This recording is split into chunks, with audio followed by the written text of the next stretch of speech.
Hey, howdy, hey, folks. Nice to see ya. My name's Dustin Cormier. Welcome to another episode of How to Rock Astrology.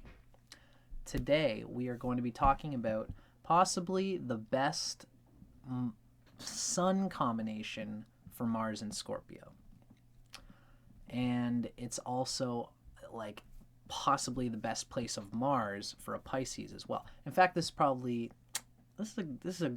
might be one of the best placements of Sun and Mars possible. Congratulations.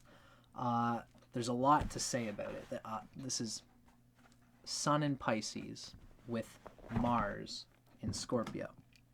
Now I just want to write something down here. Gender, the trine. Yeah. So there's a lot to be said. Both signs are good by their natural sign. Scorpio is the second best place for Mars, next to Mars in Capricorn.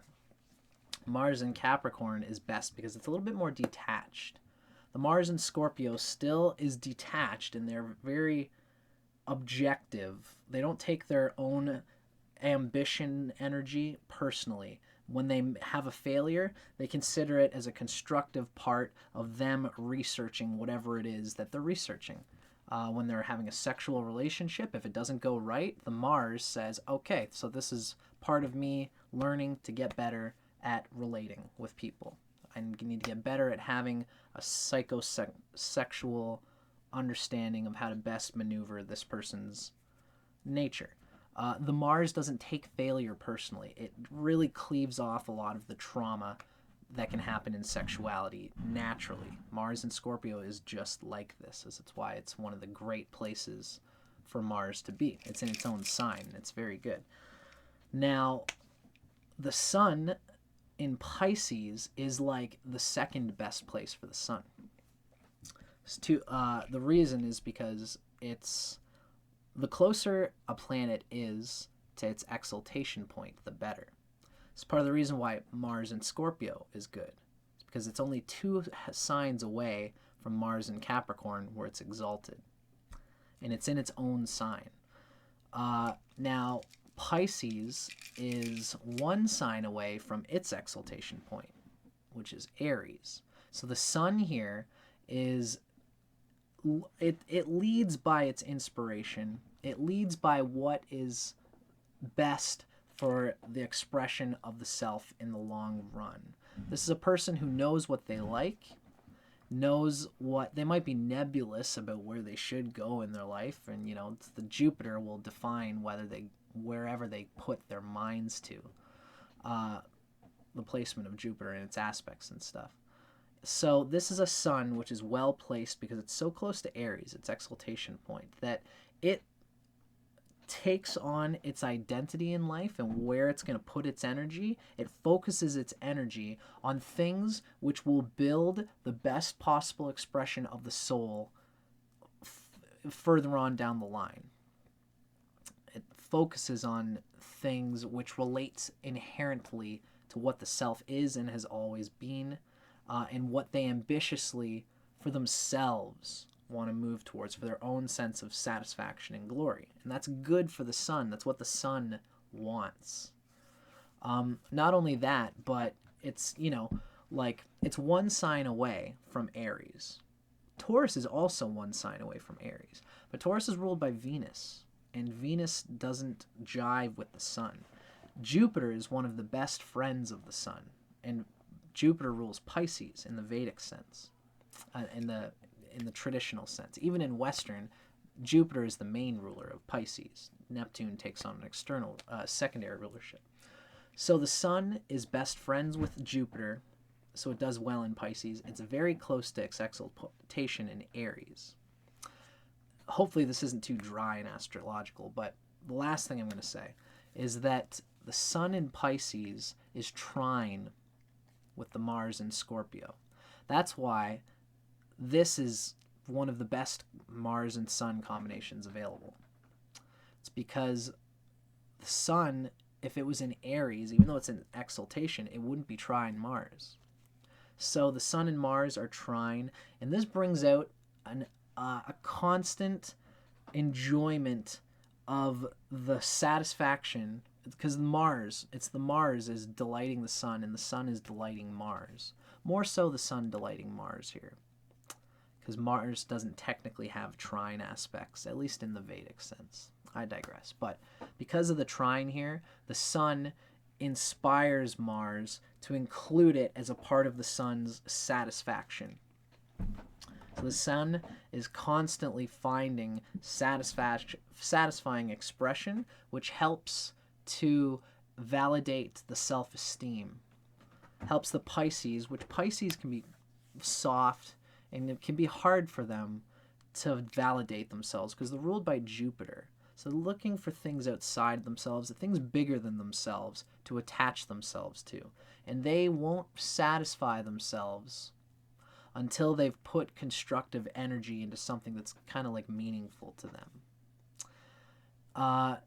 And again, because of the Mars in Scorpio, this person might put lots of energy into different things, and they will firmly find things which energize them. They'll go to the gym, they'll find a lover, and they'll find a sexual chemistry nature which attracts lovers and can satisfy them. But their sexual energy nature, they won't fake it. They won't. This is the wonderful thing about this trine, is that this is a Pisces who won't just listen to their partner and lose their own sexual chemistry, their own sense of how they can be sexy and the sexuality that they want, or in the partner that they want. Their ambition and their primal animal instincts are combined in this glorifying way. So this is a Pisces who knows what it wants, knows how to be sexy, and to have a nature which they can use to magnetically draw people. It's doubly intriguing and mysterious and behind the scenes, but also fully in control. It's the Pisces that has this mystical temperament that moves by the sense of smell, by the atmosphere, by the drawing of its senses to that which is pleasant and jives with the heights of sensual rapture and meaningful cerebral philosophical rapture and sensuality. Jupiter likes all these things, but the sensuality, it's all connected to what Pisces wants to be, what Pisces wants to do. So this is a Pisces which is much less flaky than a lot of other Pisces, the women and the men. Male Pisces can often be sloshed in their energies by their lack of initiation in Mars. The sun energy can loosen up Mars, depending on where Mars is or whatever. Because the sun identifies with the ideal of goodness, of ethics, and they don't want to push themselves on anybody. They don't want to crumple anybody's veneer, because they themselves can often have such a sensitive, delicate veneer. This is a Pisces which is much less delicate, much more in the animal body, willing to play, willing to be intense, willing to use their muscles to hold down or to support, to organize their consciousness so that they're not flaky, can be reliably loyal to appointments. They can push for what they want and need in a relationship. They're fearless about communicating it. And they are not as nearly as much of a flake as other Pisces due to the empathy that Pisces often employs, is just unconsciously subject to. And they feed each other. The willfulness of the Mars wants... So the Mars here has a psychological awareness of what its own animal instincts and impulses and rhythms are and its needs. And so it psychically can read into the psychology of another person in order to know how to best apply themselves to that person so that person is seduced by you, so that you can ensure that you've got a grip on them, which is not like, it's like we're married and, we wrote down this contract, which means you have to be with me. Pisces know that that's not enough. Pisces wants to have a security that is based on a cerebral extra cerebral soul connection where just something about the way that I just wear my hair, or I wear my clothes, or I speak, I use my hands when I talk. It's all these little things that Pisces can employ, or that they seek in a lover, and they want that to be the main intrigue. That's the Pisces that's deeply like this. And Mars knows this about its own psyche. Mars always knows what the sun wants when it's well placed. This is a Scorpio. Mars is at its best is the right arm of the sun. It's the general of the army. And the Mars here knows how to use and maneuver its sexuality and its values and what's valuable in it and its self-worth to maneuver all of these things, its attractiveness, in order to get a lover who jives with what Pisces inherently is. It's the soulmate sort of thing that they kind of look for. Some particular color, a shade, just an accent, a necklace, something that speaks to the soul of the other person. They will apply these things and know how to apply them. And the Mars will be good at that. So the trine here is a juicy combination. And so far as gender goes, I wanted to make the point that male Pisces men, can be more assertive without being flaky. Pisces women can retain their receptivity and their subbiness if they feel like being subby, or even, they can assert themselves in a way that most Pisces women don't. And they will love to do that. Whether you're a bottom or a top or a sub or a more dominating woman or a man or whatever your sexual chemistry is, you are going to figure it out, and you're going to be able to apply it in a way that grips other people who jive with your natural chemistry, and also you will also be able to use it so that you find a rich connection with somebody where you're dancing on this soul level, this mystique level, this imaginative level of enjoying each other's fantasies. And when you do enjoy each other's fantasies, you will be artful and disciplined about it in a way that most Pisces aren't. There's a huge potential for some incredible sexuality, some sexual fun, sexual intrigue, erotic and emotional intrigue. Essentially, the Pisces wants to serve, wants to bring out the best of the other partner's sexuality, and most Pisces are so in the oceanic depths of sensation and feeling of their own kind, and of that, they're so cerebrally attached that they lose grip on their musculature. They lose grip on their engagement with their nervous system. And this is somebody who will connect at the cerebral level still, and the animal level, the way that you make love with another person will be involved, because there's the trine there. It'll be involved with the way that you want to love. The way you make love will contain the way you cerebrally connect, and it will be involved with it all, so that you get deeply satisfying sexual experiences with every romantic intrigue, and you will get romance out of every sexual intrigue. It's very delicious stuff. Now, in order to wring out the best of how this energy will go, what I would like to do is I'm going to now talk about the turn-ons and turn-offs of Pisces Sun at its own pure nature. We're going to talk purely about Pisces Sun, and then we're going to, at the end of that, we're going to include a reading from the same book. This is Erotic Astrology by Phyllis Vega. After we read about Pisces, we're going to get a reading on what happens when you combine Pisces and Scorpio Mars together. So for now, this is the juicy part. This is Pisces Sun, turn-ons and turn-offs. Sex for you, as a Pisces, is a beautiful fantasy in which you merge and blend with your partner to become one soul. The lover who inflames your imagination is the one most likely to set your libido on fire. Just gazing into her or his eyes doesn't quite do it for you. You crave romance with a capital R. A romantic getaway for two is often the first step toward making your erotic dreams a reality. You respond enthusiastically to lovemaking in a dreamy location, preferably one in or on or near a body of water. It doesn't really matter if it's a luxurious cruise or a single night at Budget Beach. Budget Beach, that's funny. Because Pisces can find a mystic fascination in the depths of the intrigue of two psychologies merging and becoming one, and being one and meeting that oneness.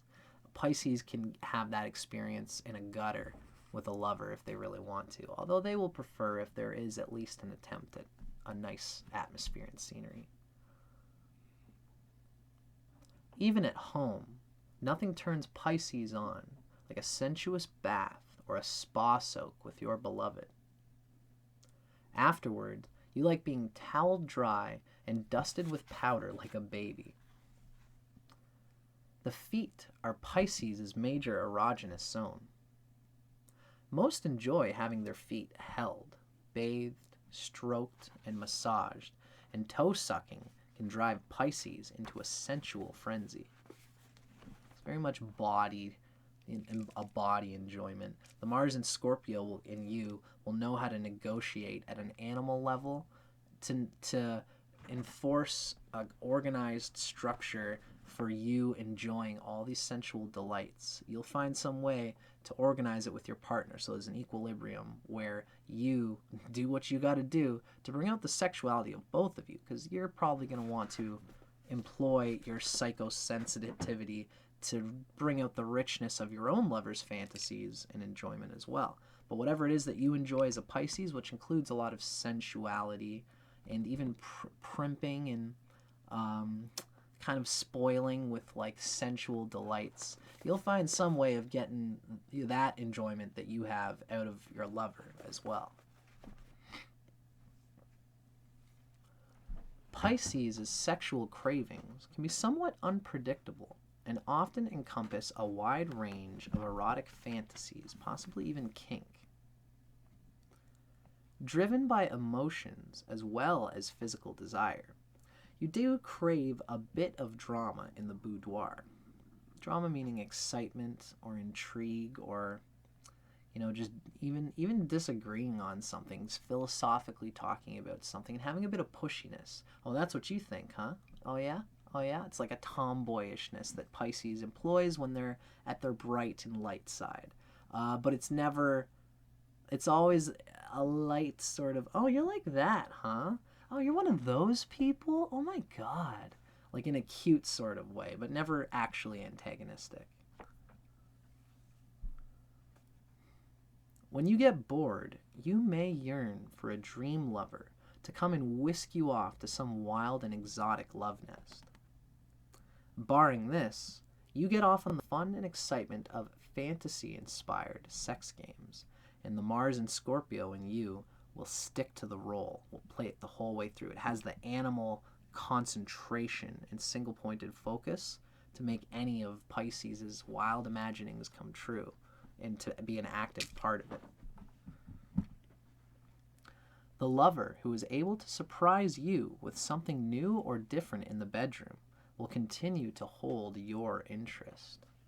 Mars and Scorpio is going to have a groove, and they're going to present a groove to the lover of, this is the way that I have been building a familiar response with my body in order to give you a good groove, a good massage, a muscular, active, athletic, real sensual waterfall of pushing and gripping all parts of the body. And that'll be a groove, that'll be a form.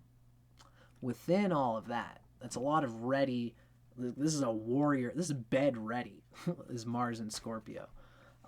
And the lover who fascinates you will appreciate all that and constantly tell, oh my god, I love all of this. But maybe you would enjoy this, and adding a bit of some kind of intrigue that the Pisces doesn't expect, or is just like, oh, this is a new one. It's like a spinning top with a solid bottom. This Pisces is spinning on top and changing and mutable, but their groove, their muscular groove, is familiar and is constantly being held in check in order to be able to be employed when it needs to be. You are particularly fond of little presents, especially if the gifts are seductive garments or sex toys designed to increase pleasure and excitement. Sweet little sentimental gifts, especially if they have a ring of some kind of thing, you know, like Pisces might very well be the type of person who can like walk around in public with a butt plug and kind of have this like sort of feeling, oh, this is from my sweetheart. Just, I feel it. You know, like these cute, like sexuality blended with the sentimental in a kinky, naughty sort of way. You know, that's juicy as hell for you, I would imagine. As long as, you know, there's somewhere, somewhen, you're actually getting some sentiment of some romance that is not purely hinged on the sexual. Although you know that. You'll be connecting with someone who's deeper, who has all the deeper enjoyments that Pisces wants. And when you do employ a little toy or a gift that has that sexual ring to it, cock ring, pun possibly intended, then, you know, these little things will be deeply rich to the Pisces. It's a kink factor. So, that was, you know, Pisces Sun by Erotic Astrology by Phyllis Vega. Now, from the same book, we're going to now combine the reading of the Sun in Pisces with Mars and Scorpio in this author's view so that we can see what it looks like when you combine these two forces together. So this is Sun in Pisces, Mars in Scorpio. With your strong intuition and vivid imagination, all things strange, mysterious, unknown, and unknowable you are fascinated by. Close relationships are really important to you, and intimacy, or a lack of intimacy, have a huge impact on your life. You're very sensitive to when that is a thing, especially if you have an experience where you can't enjoy intimacy over a long period of time. It's like damaging, and it makes you, like, it just rattles you and makes you want to find it after experiencing that. Or to work with somebody who has more of this intimacy. If you're working with someone, if you have a crappy 6th house and you invite people into your life who are just like antagonistic and you can't be intimate with, you might only be able to work with them for so long before you explode, unless there's someone else in the office who can move that stagnant interpersonal resistance. So as a result, since lack of intimacy can hugely affect you, your romantic alliances are often as dramatic and turbulent as they are intense. Because you will have deep, intense experiences with the Mars and Scorpio and the passion and all these things. And when there is, you will show vulnerability in turns. And when someone doesn't accept that, the Pisces can be so open. It's just like they want to feel out this almost a kink of surrender. And if someone takes advantage of that vulnerability, all of a sudden the Pisces ego is ringing through the strength of a very disciplined and possibly vengeful and vindictive Scorpio arm. Although usually you'll have the trines happening here inclines me to think that the best revenge for you is a life well lived. And that's true for everybody, but you'll have the sense of that, I think. You should, anyway. You may display a poignant vulnerability one moment, then suddenly become jealous, possessive, and demanding the next. In the bedroom, you intuit the best and most effective way to arouse and enchant your lover. Enchant is a great word for you. You're more than capable when it comes to devising erotic delights to keep your lover satisfied. Sharing steamy pleasures with your partner sparks your own desires and spurs you on to even more passionate lovemaking. It's the sensuality. It's the affection of someone. Just building up the tension, especially to your feet and also to your genitals. Mars is very active at agitating or activating the genital area. And for someone to massage you, to give you a foot rub, and for you to just don't go too crazy, don't come, because you're probably going to love the foot rub thing. But for a person to like, even the psychoerotic intrigue of someone like worshiping your feet might be nice, this kind of thing. Not for everybody, but you know, for somebody to work up your legs, slowly build, come up to your thighs, tickle up your belly, tickle up your nipples, and all these things until their head is right in that genital area, and they start licking up all that spot right there, the honey money spot. All of this buildup can just be deeply rich, because Mars in Scorpio enjoys the sensuality as an artifact of intimacy, just as much as Pisces does. Both of these signs enjoy sensuality in order as the expression of passion. And so any of these massages build up passion in you, and if you have a partner who's like deeply building up that passion as well, gosh, it can be explosive. There's lots of ways to probably ring your bell, and there's probably lots of ways that you can devise a way to ring your partner's bell.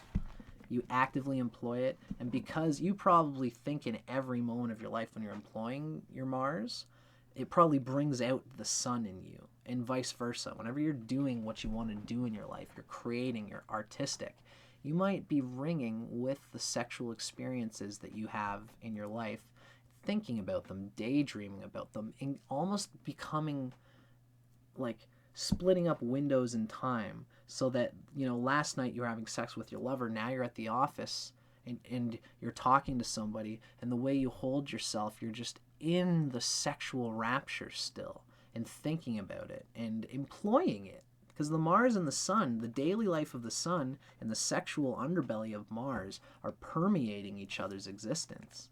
And so it's deeply enriching for your Sun, as well as when you eventually come back to the lovemaking boudoir with your lover. You've been thinking all day about how you're going to ring their bell in a different way than you did the other night. It's beautifully sexual. Energy is saved in this way. Everyone's got sexuality and their daily life. And the more time you spend on your daily life, you're reducing the time that you spend in developing hedonistic depth. You need to employ your hedonistic instincts in order to build on them. You might be a person for whom hedonistic depth is contained. You can practice it and build on it in every moment. You might be a tantric mystic who is always in tune with these delicious genital energies that are flowing through our bodies at all times. You can get in tune with them and employ them in the sexual as well as the everyday, and both of those are enriched through that. This is one of the best combinations for both of these planets, and I applaud you for having it. I don't know if you think I'm just jerking your chain or whatever. You know, check out my other videos. I don't say it in this way. I just wanted to impart that anyway to you. So this has been a long video. I hope you guys enjoyed that. Let me know what you think. Let me know if you thought it was juicy, and if it helped you, and if you can consider it's a great place. This Mars in Scorpio brings out all the best of Pisces and cuts out a lot of the flaky, too empathic, unable to assert itself kind of crap that Pisces often unconsciously takes on, and it leaves the best. So I hope you guys enjoyed this. Let me know what you think. Like, subscribe, comment if you did enjoy it. I'm Dustin Cormier for How to Rock Astrology. Keep your eyes peeled, because there's always more stuff coming out on my channel and in the world of Dustin Cormier. Thanks for watching, folks. See you soon.